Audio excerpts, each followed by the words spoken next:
Hello दोस्तों, स्वागत है आप सभी का हमारी एक और रोमांचक कहानी में। उम्मीद करती हूँ आपको ये कहानी बेहद पसंद आएगी। मेरा नाम पूजा है और घर में मुझे सब पिंकी कहकर बुलाते हैं। हम सिर्फ दो ही बहनें हैं, जिसमें मेरी बड़ी बहन संजना की शादी हो चुकी है। मैं दिखने में ठीक ठाक हूँ, इसलिए जीजू का दिल मुझ पर आ गया। दिखने में तो मेरी दीदी भी कम नहीं है, लेकिन वो कहते हैं ना कि घर की मुर्गी तो दाल बराबर होती है। मैं 19 साल की हो चुकी थी, लेकिन मेरी हाइट ज़्यादा नहीं बढ़ी थी, बस 5 फुट से थोड़ी सी ज़्यादा ही थी। लेकिन मेरी बॉडी ठीक ठाक थी। हम यानी कि मेरे पापा मम्मी और मैं गांव में रहते थे। मेरी दीदी शहर में रहती थी, क्योंकि जीजू एक बहुत बड़े बिजनेसमैन थे। मैं तो इसके बारे में ज़्यादा नहीं जानती थी, मगर वो खूब पैसे कमाते थे। मैं जीजू के साथ फ़ोन पर भी खूब बातें किया करती थी, और वो सब कुछ बातें बताते जो वो मेरी दीदी के साथ किया करते। मुझे भी उनके साथ ये सब बातें करना बहुत अच्छा लगता था। कभी कभार तो वो वीडियो कॉल पर मुझसे जिद करने लगते थे कि तुम्हारा मन नहीं करता क्या। इसलिए मैं उनसे वीडियो कॉल पर ज़्यादा देर तक बात नहीं करती थी, क्योंकि मुझे थोड़ी हिचकिचाहट होती थी। लेकिन जीजू ने मुझे बहुत बार महाराज के दर्शन करवाए थे। वो बोलते कि कुछ नहीं होता पूजा, तुम तो बहुत शर्माती हो।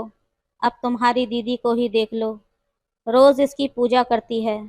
तभी मैं मुस्कुराते हुए बोलती कि बस करो जीजू, मुझे नहीं देखना, आप भी ना। सच कहूँ तो मेरा मन भी पूजा करवाने का बहुत करता था, लेकिन मैं कर भी क्या सकती थी, इसलिए मैं फ़ोन काट देती। एक बार जीजू ने फ़ोन पर मुझे बहला फुसलाकर पूछ ही लिया कि पूजा, तुम्हारा शादी करने को मन नहीं करता क्या। तो मैंने जीजू को कहा कि बहुत करता है जीजू, आखिर मैं भी तो एक लड़की ही हूँ। तो जीजू बोले कि वैसे अगर तुम चाहो तो मैं तुम्हारी ख्वाहिश को पूरा कर सकता हूँ। तो मैं बोली कि नहीं जीजू, मगर मुझे अभी शादी नहीं करनी। तो जीजू बोले, क्या रे साली साहिबा, शादी की बात कौन कर रहा है। मैं तो आपको बिना शादी के ही सुख देना चाहता हूँ। तभी मैंने जीजू से कहा कि चलो ऐसी बात है तो फिर मैं आपको सोचकर बताऊंगी। अगले दिन फिर जीजू ने मुझे फ़ोन कर दिया और पूछने लगे कि क्या हुआ पूजा, तुमने अभी तक नहीं बताया। तो मैं बोली जीजू, वैसे मन तो मेरा भी कर रहा है, लेकिन आप मेरे जीजा जी लगते हो, अगर दीदी को पता चल गया तो वो गुस्सा करेगी। तभी जीजू बोले कि अरे पूजा, तुम इतना मत डरा करो, कुछ नहीं होगा। मैं कल तुम्हारे गांव आ रहा हूँ, तुम बस तैयार रहना। लेकिन तभी मैंने जीजू से कह दिया था कि जीजू मेरी ना है, आप मत आना।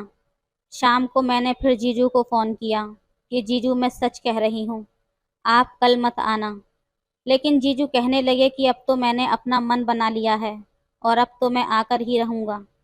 तुम कैसे नहीं मानती हो। मैंने बहुत रिक्वेस्ट की, लेकिन जीजू नहीं माने।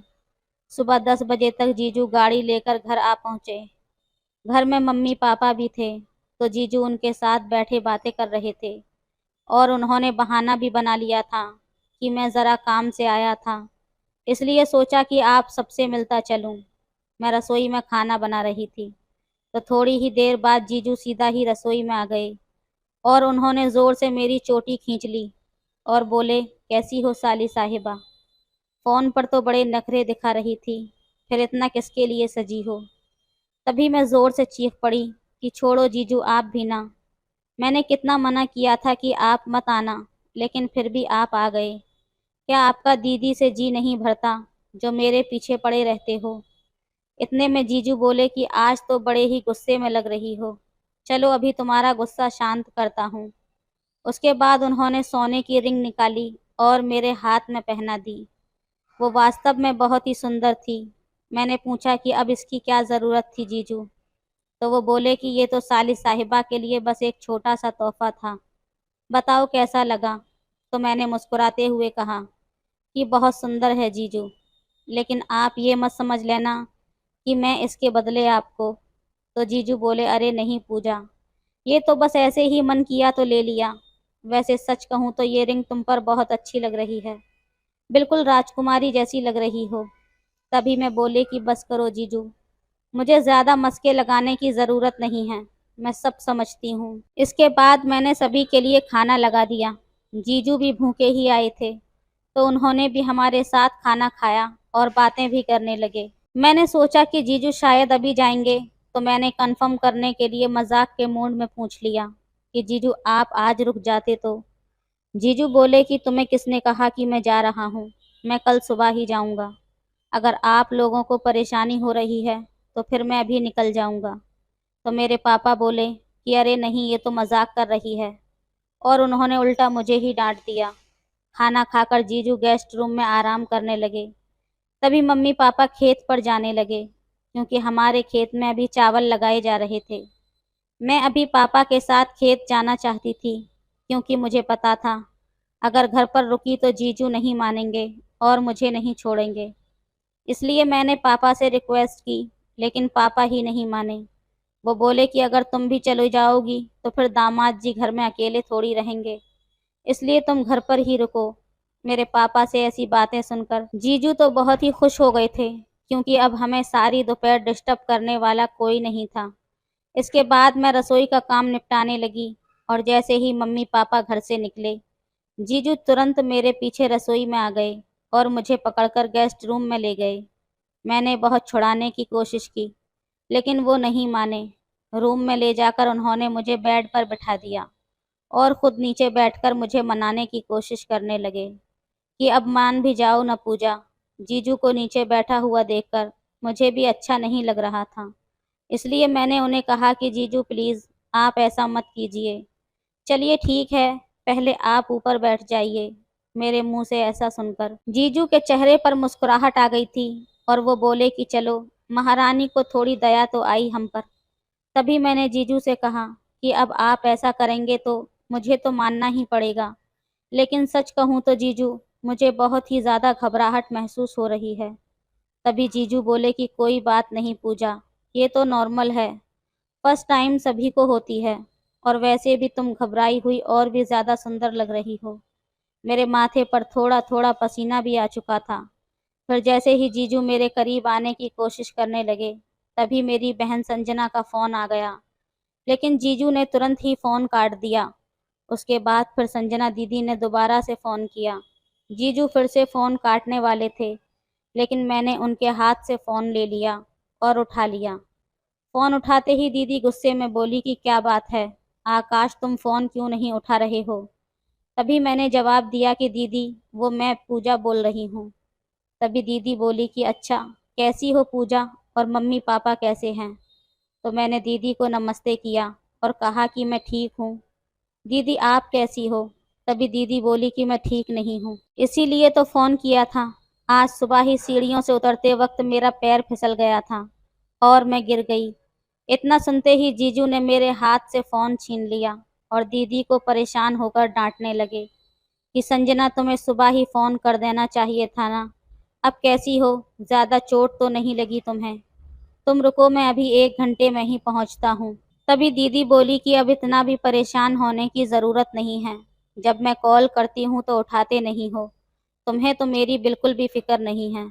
तो जीजू ने दीदी को सॉरी बोला और कहा कि चलो, अब मुझे माफ़ भी कर दो रानी साहिबा, आगे से ऐसा कुछ नहीं होगा। तभी मैंने जीजू के हाथों से फ़ोन ले लिया और दीदी से कहने लगी कि दीदी, मुझे जीजू की शिकायत करनी है आपसे। तो दीदी बोली कि कैसी शिकायत? फिर मैंने उन्हें कहा कि ये मुझे बहुत ज़्यादा तंग करते हैं, हर वक्त मुझे परेशान करते हैं, छेड़ते रहते हैं। मैं तो इन्हें बहुत मना करती हूँ, लेकिन ये मानते ही नहीं हैं। अब आप ही इन्हें समझा दो। तब दीदी बोली, यार जीजा साली के मामले में तो मुझे मत ही घसीटो, तो ही अच्छा है। वैसे भी ये मुझे भी बहुत तंग करते हैं, इसलिए इनकी आदत हो गई है। ऐसा कहते ही उन्होंने फ़ोन काट दिया। इतने में जीजू खड़े हो चुके थे और उन्होंने मुझसे कहा कि चलो ठीक है पूजा, अब मुझे जाना होगा। तो मैंने जीजू से कहा कि अरे रुको ना, इतनी भी क्या जल्दी है, अब तो मैं भी तैयार हूँ। तो जीजू बोले कि नहीं पूजा, तुम समझने की कोशिश करो, संजना को मेरी ज़रूरत है। मैंने जीजू को बहुत समझाया कि अरे बस आधे घंटे की ही तो बात है ना जीजू, फिर चले जाना। लेकिन जीजू ने मेरी एक ना सुनी, तो मेरी आंखों में आंसू आ गए और मैंने रोने की आवाज़ में जीजू से कहा कि प्लीज़ जीजू। मेरी आंखों में आंसू देखकर जीजू भी भावुक हो गए थे और बोले कि अरे पगली, रो क्यों रही हो। तभी जीजू ने मुझे बेड पर बिठाया और बोले कि चलो अब मुस्कुराओ। तभी मैंने जीजू से कहा कि जीजू, शायद आप नहीं जानते कि मुझे आपसे बात करना कितना अच्छा लगता है। ये तो मैं आपको तंग करने के लिए मना करती रहती हूँ। फिर जीजू मुझे समझाते हुए बोले, अरे मुझे पता है पगली, इसीलिए तो मैं तुम्हारी बातों का बुरा नहीं मानता। चलो ऐसा करो, तुम भी मेरे साथ चलो, इसी बहाने तुम्हारी दीदी से भी मुलाकात हो जाएगी। जीजू के मुंह से ऐसा सुनकर मेरा तो चेहरा खिल गया था, लेकिन मैंने जीजू को कहा कि पापा नहीं जाने देंगे, उन्हें कौन कहेगा। तो जीजू बोले कि वो संजना संभाल लेगी, तुम बस जल्दी से तैयार हो जाओ। इसके बाद मैं जल्दी से तैयार हो गई, और जब जीजू ने संजना दीदी को बताया कि मैं भी आ रही हूँ, तो मेरी दीदी बहुत खुश हो गई और उन्होंने पापा को फ़ोन करके बोल दिया। इसके बाद मैं और जीजू शहर के लिए निकल गए। सारे रास्ते मैंने जीजू पर से नज़रें नहीं हटाई थीं। जब जीजू ने पूछा तो मैं बोली कि सच सच बताना जीजू, सिर्फ मेरे लिए ही गांव आए थे या फिर। तभी जीजू मुस्कुराते हुए बोले कि आया तो तुम्हारे लिए ही था, लेकिन किस्मत देखो, तुम्हें ही लेकर जा रहा हूँ। उसके बाद पता नहीं मुझे क्या हुआ, मैंने बिना सोचे समझे ही जीजू को आई लव यू बोल दिया। मेरे इतना कहते ही जीजू ने एकदम ब्रेक लगा दिए और बोले, पूजा ये तुम कैसी बातें कर रही हो, तुम अभी बच्ची हो, इसलिए तुम्हें नहीं पता है, मैं तुम्हारा जीजा लगता हूँ। तो मैं बोली कि हाँ, तो मुझे भी पता है, तभी मेरे आगे पीछे घूम रहे हो, मैं इतनी भी छोटी नहीं हूँ। फिर मैंने सॉरी बोलकर कहा, चलो ठीक है, आज के बाद ऐसा नहीं बोलूँगी। तभी जीजू बोले कि मैं तो बस तुम्हें। फिर मैंने हाथ जोड़ते हुए कहा कि अच्छा ठीक है बाबा, आगे से नहीं बोलूँगी। वहीं रास्ते पर एक दही भल्ले का ठेला लगा हुआ था, तो मैंने दही भल्ले खाने की जिद की, क्योंकि मुझे दही भल्ले बहुत पसंद थे। इसके बाद आधे घंटे के अंदर हम घर पहुंच गए। घर पर दीदी के साथ उनकी सहेली बैठी हुई थी, जो उन्हें अस्पताल से दिखाकर लाई थी। मुझे देखकर मेरी बहन बहुत खुश हो गई। जीजू ने जाते ही दीदी को डांट लगानी शुरू कर दी कि तुम्हें कितनी बार बोला है संजना, धीरे धीरे काम किया करो, लेकिन तुम मेरी सुनती कहाँ हो। उसके बाद जीजू वहीं पर बैठ गए और मैं फ्रेश होने के लिए नहाने चली गई। नहाने के बाद मैं रसोई में सभी के लिए खाना बना रही थी, क्योंकि दोपहर में सभी को भूख लग गई थी। तभी रसोई में जीजू भी आ गए और वो बहुत ही खुश लग रहे थे। जब मैंने उनसे खुशी का कारण पूछा तो वो बोले कि पूजा, तुम जितनी अच्छी बाहर से लगती हो, उससे लाख गुना अच्छी अंदर से भी हो। तभी मैंने कहा कि जीजू, वो तो मैं पहले से ही हूँ। तो जीजू बोले कि लेकिन मैंने तो आज ही देखा है, तुम्हें बुरी नज़र से बचाने वाले तिल तुम्हारी पीठ पर है। तब जाकर मैं समझी कि आज तो जीजू ने लाइव दर्शन ही किए हैं, क्योंकि बाथरूम में एक खिड़की भी थी। तभी मैंने आंखें चिढ़ाते हुए कहा कि जीजू, दीदी सच बोलती है कि आप बड़े बदमाश हो, कभी नहीं सुधरोगे। तभी जीजू मेरी तारीफ करते हुए बोले कि आप जैसी साली साहिबा साथ हो तो मैं सुधर कर क्या करूँगा। फिर मैंने जीजू को कहा कि चलिए अब जल्दी से दीदी के रूम में चलिए, खाना खा लेते हैं। तो जीजू बोले कि खाना छोड़ो, बाद में खा लेंगे, पहले तुम मेरे साथ चलो। जब से तुम्हें ऐसे देखा है, मुझसे तो एक पल भी नहीं रुका जा रहा। फिर जीजू ने मेरे हाथ से खाने की थाली ले ली और मुझे ले जाने लगे। तो मैंने जीजू को रोका, अरे जीजू छोड़िए ना, आप तो बहुत ज़्यादा जिद करते हो। आपको नहीं पता कि घर में दीदी भी है और वो जाग रही है। इतनी भी क्या जल्दी है, शाम का इंतज़ार कर लो ना, अगर दीदी को पता चल गया तो गड़बड़ हो जाएगी। जीजू बोले कि कुछ पता नहीं चलेगा, बस तुम चलो, तुम ही ने तो कहा था कि सिर्फ आधे घंटे की बात है। लेकिन तभी दीदी की आवाज़ आई कि दोनों रसोई में लड़ते रहोगे या खाना भी लेकर आओगे, मुझे बहुत भूख लग रही है। तब जाकर जीजू माने कि चलो अब महारानी साहिबा का ऑर्डर आ गया है, तो फिर शाम को ही देखते हैं। और हम खाना लेकर दीदी के रूम में आ गए। आते ही दीदी ने कहा कि आकाश, इतना क्यों परेशान करते हो बेचारी को। दीदी के इतना बोलते ही मैं भी मुंह बनाते हुए कहने लगी कि दीदी, ये मेरी बिल्कुल भी बात नहीं सुनते, हर वक्त मुझे छेड़ते रहते हैं, अब आप ही समझाओ इन्हें। तभी जीजू दीदी का हाथ पकड़ते हुए बोले कि अच्छा बाबा, आज से सारी मजाक मस्ती बंद, ठीक है, अब चलो जल्दी से खाना खा लो, वरना ये ठंडा हो जाएगा। खाना खाने के बाद जीजू नहाने के लिए चले गए और मैं दीदी के साथ उनकी शादी का एल्बम देखते देखते सो गई। शाम को मैंने फर्श पर पोंछा लगा दिया था और थोड़ा बहुत काम करके दीदी को आंगन में टहलाने लगी। तभी जीजू बोले कि पूजा, मैं बाजार जा रहा हूँ, अगर तुम्हें कुछ घर का सामान मंगवाना है तो बता दो। तभी मैंने जीजू से मजाक करते हुए कहा कि घर का सामान तो पूरा है, लेकिन आते वक्त मेरे लिए गुलाब जामुन और चमचम जरूर लेकर आना, मुझे बहुत पसंद हैं। ऐसे पैसे बचाने से कुछ नहीं होगा। तभी जीजू बोले कि अच्छा ठीक है, ऐसा करो आज तुम खाना भी मत बनाना, मैं बाहर से ही लेकर आऊँगा। इतना सुनकर तो मैं और भी ज़्यादा खुश हो गई थी। जीजू के मुँह से ऐसा सुनकर दीदी बोली कि मेरे लिए तो कभी भी बाहर से खाना नहीं लेकर आए, अब साली आई है तो उसकी इतनी सेवा हो रही है। तभी जीजू बोले कि अब मुझे आज्ञा दो महारानी साहिबा, वरना यहीं पर रात हो जाएगी। जीजू के बाजार जाने के बाद हम टाइम पास करने के लिए टीवी देखने लगे। फिर रात के 8 बजे के करीब जीजू घर वापस आ गए थे। आते वक्त वो मिठाई और खाना भी लेकर आए थे। इसके बाद हमने साथ बैठकर खाना खाया और जीजू ने हमें बहुत हंसाया। खाना खाने के बाद जीजू दीदी को रूम में ले गए और उन्हें दवाई दे दी और उनका सर दबाने लगे। जीजू के साथ बात करते करते दीदी को कब नींद आ गई पता ही नहीं चला, क्योंकि साथ में दवाइयों का असर भी था। दीदी को सुलाने के बाद जीजू मेरे कमरे में आए। मैं बैठी हुई जीजू का ही इंतजार कर रही थी। उन्हें देखकर मैं बोली कि 10 मिनट और नहीं आते तो मैं भी सोई हुई मिलती। तो जीजू बोले कि कोई बात नहीं, तो मैं तुम्हें वैसे भी जगा ही लेता। फिर वो बोले कि तुम 2 मिनट रुको, मैं तुम्हारे लिए कुछ और भी लेकर आया हूँ।